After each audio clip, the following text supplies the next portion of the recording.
Hello students, आज हम exam pointer की थर्ड वीडियो लेके आए हैं। इसमें इसके पहले हमने पढ़ लिया था, यहाँ तक पूरा हो गया था।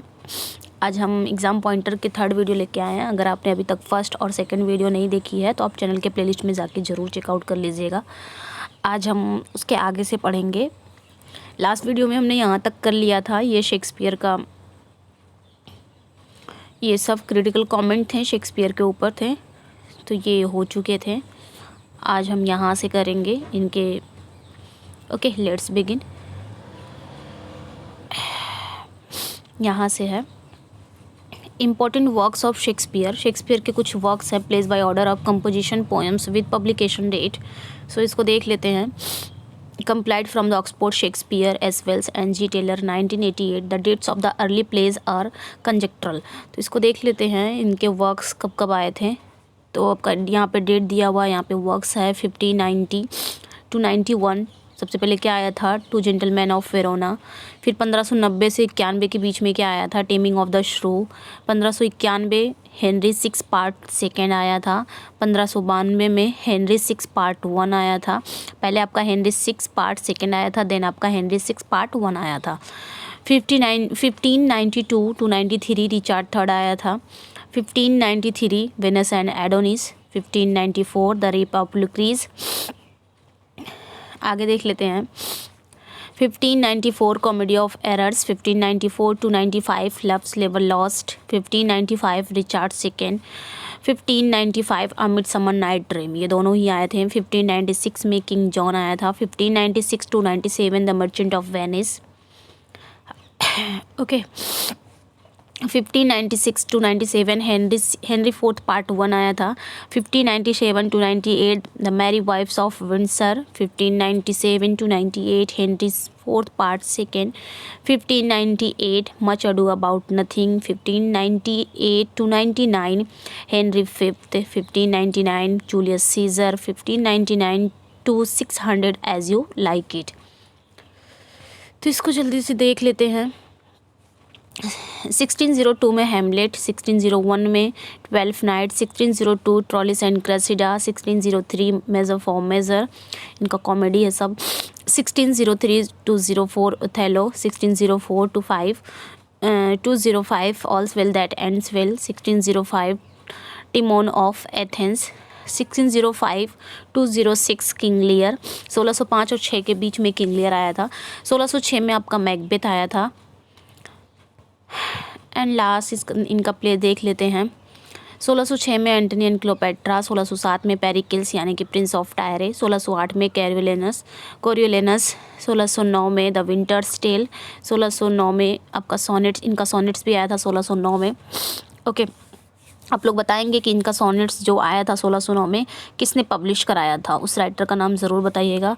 1610 में सिम्बलिन आया था। 1611 में द टेम्पेस्ट। 1613 में हेनरी 8 एंड 1613 एंड 14 में टू नोबल किंग्समैन। इनका लास्ट प्ले यही था, इन्होंने लास्ट लिखा था 1613 और 14 के बीच में।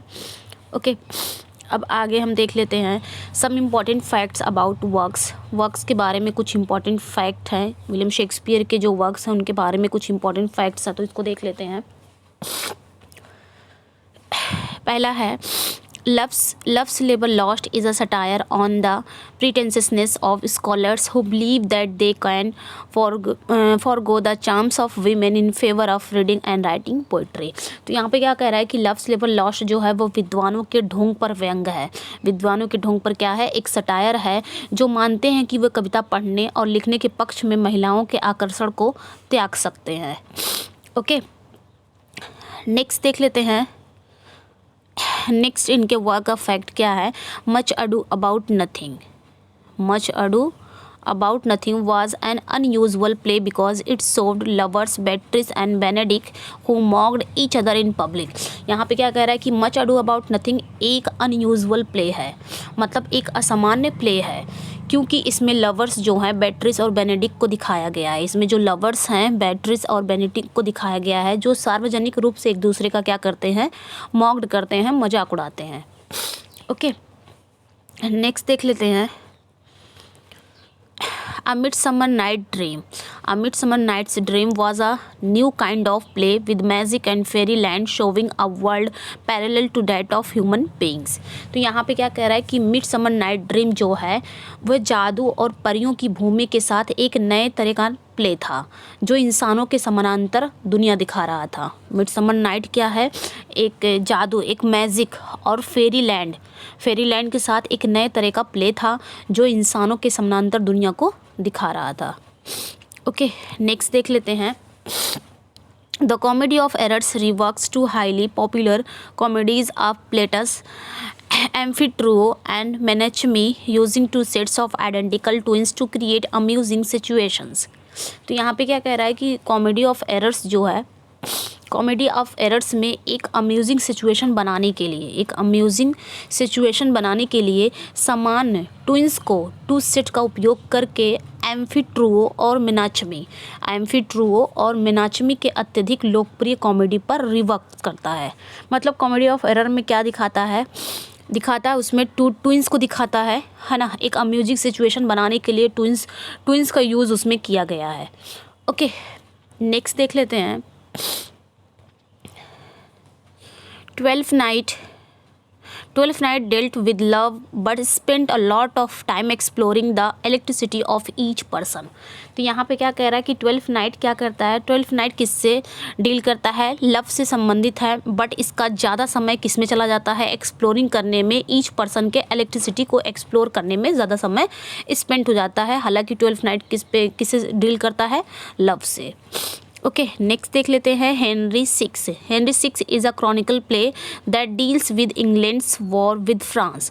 हेनरी सिक्स क्या है? एक क्रॉनिकल प्ले है जो डील करता है इंग्लैंड्स वॉर, फ्रांस के साथ इंग्लैंड्स का वॉर। ओके, नेक्स्ट देख लेते हैं। Richard III Shakespeare extends his study of monarchy, showing how a man becomes king by murdering his contenders. मतलब यहाँ पे क्या कह रहा है कि रिचर्ड III जो है वो शेक्सपियर अपने मोनार्की का अध्ययन का विस्तार करते हैं। रिचर्ड III में क्या करते हैं? रिचर्ड III में जो प्ले है इनका, रिचर्ड III में शेक्सपियर क्या करते हैं? अपनी मोनार्की के अध्ययन का विस्तार करते हैं। Showing a man becomes king by murdering his contenders, और ये दर्शाता है कि कैसे एक व्यक्ति अपने दावेदारों की हत्या करके राजा बन जाता है। मतलब रिचर्ड III इनका जो प्ले है वो उसमें ये दिखाता है कि कैसे एक व्यक्ति अपने कंटेंडर्स, अपने दावेदारों की हत्या करके एक राजा बन जाता है। ओके, शेक्सपियर, अगला पॉइंट है। Shakespeare explored the themes of monarchy and history in Richard second में जो उनका प्ले है, हिस्टोरिकल प्ले है शेक्सपियर का। रिचर्ड सेकेंड में शेक्सपियर क्या एक्सप्लोर करते हैं? मोनार्की और हिस्ट्री का थीम को उसमें एक्सप्लोर करते हैं। ओके, नेक्स्ट पॉइंट देखते हैं। The two parts of Henry fourth and the concluding Henry fifth. यहाँ पे क्या कह रहा है कि हेनरी फोर्थ के 2 भाग और हेनरी फिफ्थ का कंक्लूडिंग, यानी कि हेनरी फिफ्थ का समापन। आगे क्या कह रहे हैं? Richard second was about the responsibility of a monarch. It marks Shakespeare first real comment on English monarchy and show how he dealt with contemporary problems, the issue of the successor to queen Elizabeth. यहाँ पे क्या कह रहा है कि Henry fourth के जो 2 भाग हैं और हेनरी फिफ्थ का जो समापन है, बल्कि यहाँ पे क्या कह रहा है? रिचर्ड सेकेंड एक सम्राट की जिम्मेदारी के बारे में था।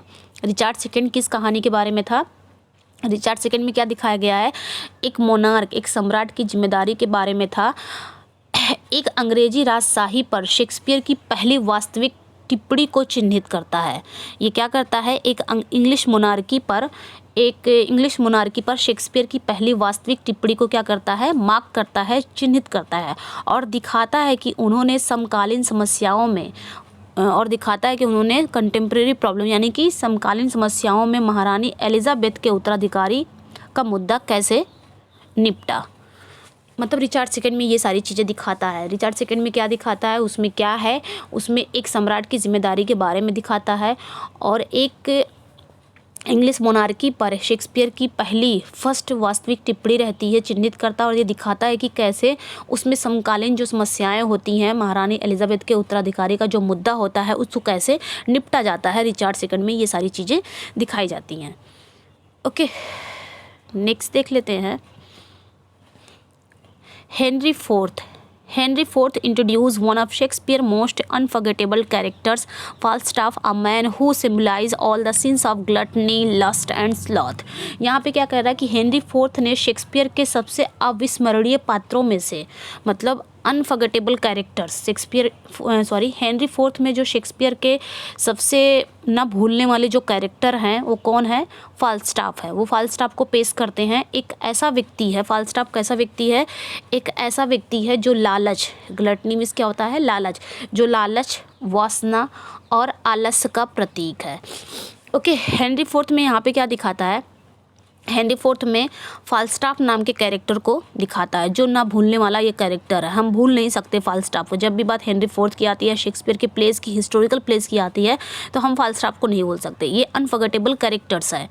ये एक ऐसा व्यक्ति है जो ग्लटनी, लस्ट और स्लॉथ का प्रतीक है, यानी कि लालच, वासना और आलस्य का प्रतीक है। Okay, next, The Merchant of Venice has sometimes been called a romance. Humility, wit and dignity are all explored here, though the play's anti-Jewish theme made it controversial after the Second World War। यहाँ पे क्या कहा जा रहा है कि merchant of Venice जो है, यहाँ पे कह रहा है कि मर्चेंट ऑफ वेनिस को कभी कभी रोमांस भी कहा जाता है। Merchant of Venice sometimes been called a romance, कभी कभी रोमांस प्ले भी कहा जाता है मर्चेंट ऑफ वेनिस को। ठीक है, आगे क्या कह रहा है? ह्यूमिलिटी, विट एंड डिग्निटी और ऑल एक्सप्लोर्ड हेयर, मतलब इसमें ह्यूमिलिटी यानी कि विनम्रता, बुद्धि और गरिमा सभी को यहाँ खोजा गया है। इस प्ले में हर चीज़ दिखती है, ह्यूमिलिटी भी दिखती है, विट भी दिखता है और डिग्निटी भी दिखता है। ठीक है, आगे क्या कह रहे हैं? दो the play anti Jewish theme made it controversial after the second world war. हालांकि नाटक के यहूदी विरोधी विषय ने सेकेंड वर्ल्ड वार के बाद इसे कंट्रोवर्शियल बना दिया। ओके, मतलब मर्चेंट ऑफ वेनिस के बारे में क्या है इस प्ले में? फैक्ट ये है कि मर्चेंट ऑफ वेनिस एक रोमांस प्ले भी इसको कहा जाता है। इसमें ह्यूमिलिटी, विट एंड डिग्निटी को भी दिखाया जाता है और इसमें एंटी ज्यूइश जो है ये इसका विषय है। ओके, नेक्स्ट पॉइंट देख लेते हैं, Romeo and Juliet marks the first great tragedy where Shakespeare attacks society, hypocrisy and bigotry about two star-crossed lovers। यहाँ पे क्या कह रहे हैं कि रोमियो और जूलियट जो उनकी ट्रेजेडी है शेक्सपियर की, इसमें क्या फैक्ट है? मतलब ये सारा थीम बता रहा है। उनके जितने भी प्लेस है ना शेक्सपियर के, यहाँ पे जितने भी प्लेस को कवर किया है, सारे प्लेस की थीम बताया जा रहा है शेक्सपियर के। ओके, रोमियो एंड जूलियट की क्या थीम है? रोमियो एंड जूलियट जो कि फर्स्ट ग्रेट ट्रेजेडी है, फर्स्ट ग्रेट ट्रेजेडी का प्रतीक है। ओके, आगे क्या कर रहा है? जहाँ शेक्सपियर ने आगे क्या करे? Shakespeare attack society, hypocrisy and bigotry about two star crossed lovers. जहाँ शेक्सपियर ने दो स्टार क्रॉस्ड लवर्स के बारे में समाज के पाखंड और कट्टरता पर क्या किया है? अटैक किया है, हमला किया है। ओके, तो ये क्या कह रहा है? ये एक मतलब फर्स्ट ग्रेट ट्रेजेडी का प्रतीक है और इसमें शेक्सपियर ने दो स्टार क्रॉस्ड लवर के बारे में समाज के पाखंड और कट्टरता पर क्या किया है? अटैक किया है। ओके, नेक्स्ट देख लेते हैं। इस सारे ही उनके प्लेस की थीम बताया जा रहा है यहाँ पे। Julius Caesar about the slow erosion of a republic caused at least partly by the selfishness of politicians। Okay, यहाँ पे क्या कह रहा है? जूलियस सीजर एक गणतंत्र के धीमे क्षरण के बारे में है, मतलब एक स्लो एरोजन के बारे में बताया गया जूलियस सीजर में, जो कम से कम आंशिक रूप से राजनेताओं के स्वार्थ के कारण होता है। जो किसके कारण होता है? पॉलिटिशियन के सेल्फिशनेस के कारण होता है। आपने पढ़ा ही होगा जूलियस सीजर के बारे में, उसमें क्या दिखाया गया है। ओके, सॉरी, नेक्स्ट देख लेते हैं हेमलेट कब आया है? 1601 यानी कि 2 के बीच में हेमलेट आया है। Hamlet is a Senecan tragedy. Okay, Hamlet क्या है? एक सिनेकन ट्रेजेडी है। Brooding heroes, vengeance, murder and madness, duels and hate the play has it all। अब हैमलेट का क्या थीम है? हैमलेट एक सिनेकन ट्रेजेडी है जो विचाराधीन नायक, प्रतिशोध,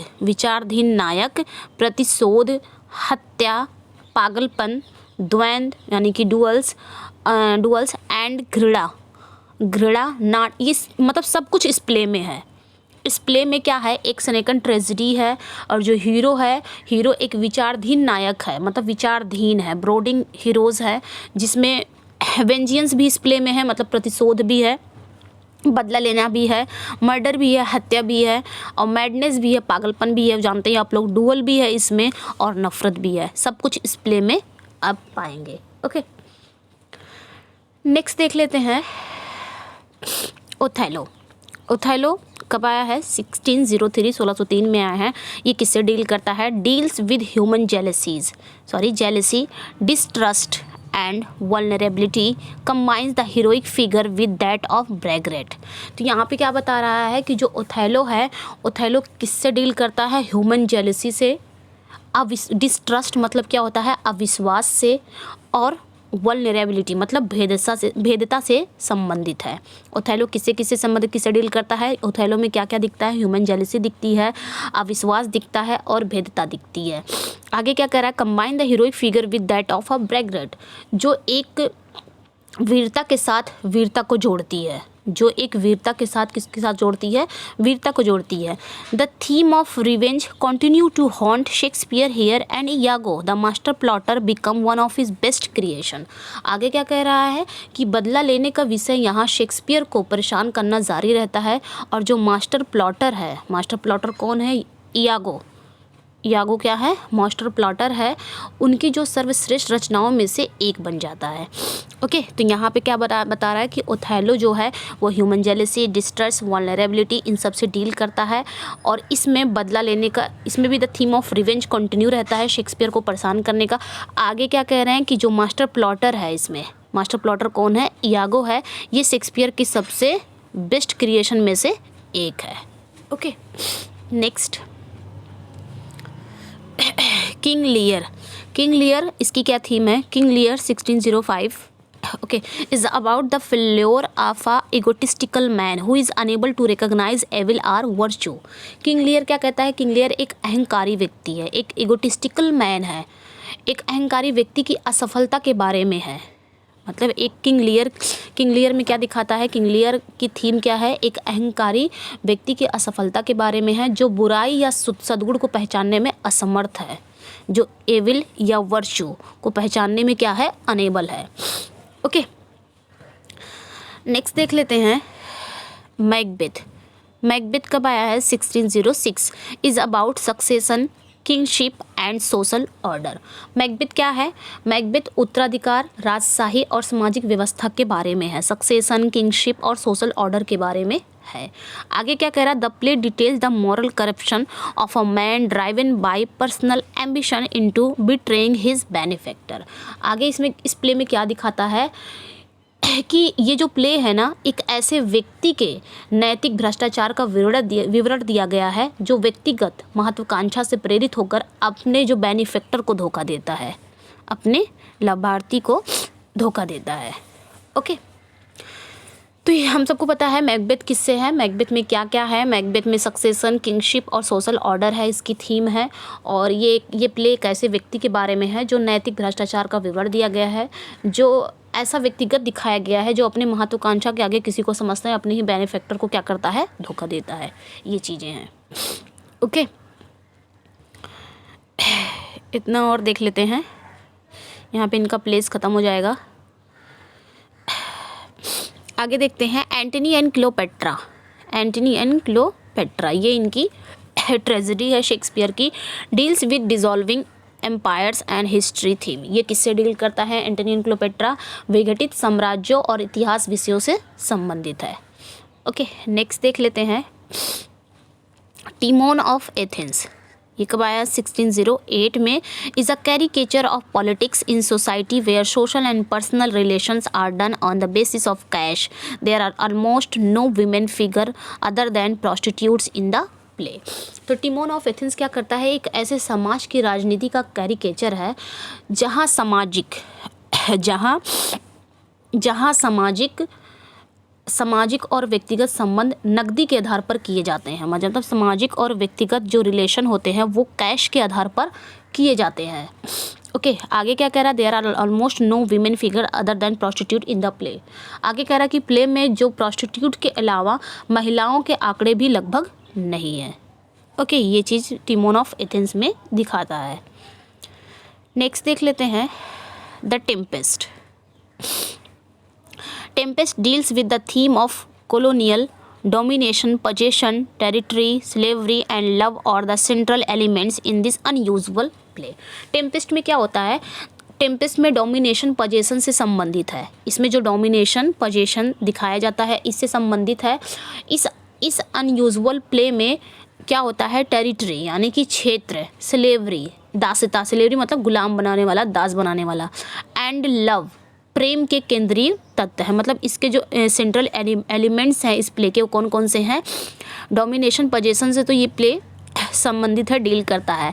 और इसके जो सेंट्रल एलिमेंट है इस अनयूजुअल प्ले के असमान नाटक के कौन कौन है, टेरिटरी है, स्लेवरी है और लव है। ओके, नेक्स्ट आगे देख लेते हैं। Most of Shakespeare history plays deal with the problem of dynastic succession. यहाँ पे क्या कह रहा है कि शेक्सपियर के इतिहास के मतलब शेक्सपियर के इतिहास के अधिकांश प्ले वंशावाद के उत्तराधिकार की समस्याओं से संबंधित है। His analysis of the monarch and aristocratic classes of England often reveal the human dimensions of great powers, their jealousies, loves and hates. आगे क्या कह रहे हैं कि इंग्लैंड के राजाओं और अभिजात वर्ग के उनके विश्लेषण ने अक्सर महान शक्तियाँ या उनकी ईर्ष्या, प्रेम और घृणा के मानवीय आयामों को प्रकट किया है। ये शेक्सपियर के मतलब जो हिस्ट्री प्लेज है वो किससे डील करते हैं, प्रॉब्लम्स ऑफ डायनेस्टिक सक्सेशन से डील करते हैं। ओके, नेक्स्ट देख लेते हैं। Shakespeare's early plays are mostly comedy and history. Shakespeare के जो शुरुआती प्लेज है वो क्या है, ज़्यादा से ज़्यादा क्या है, कॉमेडी है और हिस्ट्री है। आगे क्या कह रहे हैं, comedy came easily to Shakespeare. आगे क्या कह रहे हैं कि कॉमेडी जो है, कॉमेडी शेक्सपियर के लिए कॉमेडी आसानी से आ गई थी। जो कॉमेडी है वो शेक्सपियर के लिए क्या हो गई थी, बहुत आसानी से आ गई थी। Half of his dramatic output is comic and his earlier critic from Johnson to Johnson preferred his comedy. आगे क्या कह रहे हैं कि half of his dramatic output is comic, मतलब उनका जो आधा नाटकीय आउटपुट है वो क्या है, कॉमिक है। और उनके जो शुरुआती क्रिटिक हैं जॉनसन से लेके जॉनसन यानी कि बेन जॉनसन से लेके डॉक्टर जॉनसन तक इन्होंने क्या किया है, इनकी कॉमेडी को क्या किया है, प्राथमिकता दिया है, मतलब प्रीफर किया है। ओके, यहाँ पे बता रहा है कि शेक्सपियर के जो अर्ली प्लेज हैं वो ज़्यादातर कॉमेडी हैं और हिस्ट्री है। और शेक्सपियर के लिए कॉमेडी जो है वो आसानी से आ गई थी और उनके जो ड्रामेटिक आउटपुट है वो सारे ही कॉमिक है। और उनके जो शुरुआती क्रिटिक हैं यानी कि बेन जॉनसन से लेकर डॉक्टर जॉनसन तक सभी ने जो उनकी क्रिटिक हैं उन्होंने क्या किया, उनकी कॉमेडी को क्या किया है, प्रीफर किया है यानी कि प्राथमिकता दिया है। ओके, तो इतना ही रहने देते हैं। इधर इनका क्लाउन दिया हुआ है, list of clowns and fools Shakespeare plays. Shakespeare के प्लेज के क्लाउन दिए हैं, उसके बाद आपका यहाँ पे समरी उमरी दे दिया है। ओके, यहाँ पे इतना वो दिया है क्लाउन, इसको भी पढ़ा दें क्या इसी में।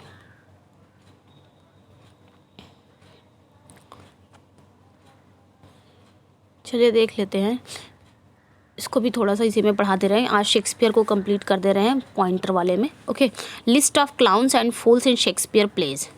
शेक्सपियर के प्लेस के क्लाउन्स और फूल्स कौन कौन से हैं देख लेते हैं। Fools were usually male and would often wear a distinctive costume of motley. चलिए यहाँ से देख लेते हैं। अब फूल किस में है, टिमोन ऑफ एथेंस में है। ऑटोलिकस द विंटर्स टेल में है। सिटीजन जूलियस सीजर में है। जूलियस सीजर में फूल का काम कौन करता है, सिटीजन करते हैं। क्लॉटन किस में है, सिम्बलिन में है। फूल या क्लाउन का काम करता है। क्लाउन ओथेलो में, क्लाउन टाइटस एंडोनिकस में है। नेक्स्ट देख लेते हैं कोस्टर्ड लव्स लेबल लॉस्ट में है, Dogberry much ado about nothing में है, Dromio of Ephesus comedy of errors, Dromio of Syracuse comedy of errors. ये दोनों क्लाउन का काम करते हैं। नेक्स्ट देख लेते हैं फाल्स्टाफ के बाद जब आती है तो Henry fourth part 1, Henry fourth part 2, Merry wives of Windsor, ये तीनों में ही क्लाउन यानी कि फूल का काम करते हैं। नेक्स्ट देख लेते हैं फेस्टी किस में है, 12th नाइट में है, ग्रोमियो किस में है, टेमिंग ऑफ द श्रू में है, एंड लॉन्से किस में है, टू जेंटलमैन ऑफ वेरोना में है, लॉन्सिलॉट गोबो द मर्चेंट ऑफ वेनिस में है। नेक्स्ट देख लेते हैं, नेक्स्ट है लेवाचे ऑल्स वेल दैट एंड्स वेल में है, निक बॉटम किस में है, मिडसमर नाइट ड्रीम में है, पॉम्पे मेजोफॉर्मेजर पक आ मिडसमर नाइट ड्रीम में है। नेक्स्ट देख लेते हैं स्पीड किस में है, टू जेंटलमैन ऑफ वेरोना में। आप यहाँ पे ध्यान देंगे टू जेंटलमैन ऑफ वेरोना 2 बार आ चुका है। यहाँ पे देखिए लॉन्से 1 मिनट, लॉन्से भी आपके हैं टू जेंटलमैन ऑफ वेरोना में भी है और स्पीड भी है, दोनों चीज़ को ध्यान दीजिएगा।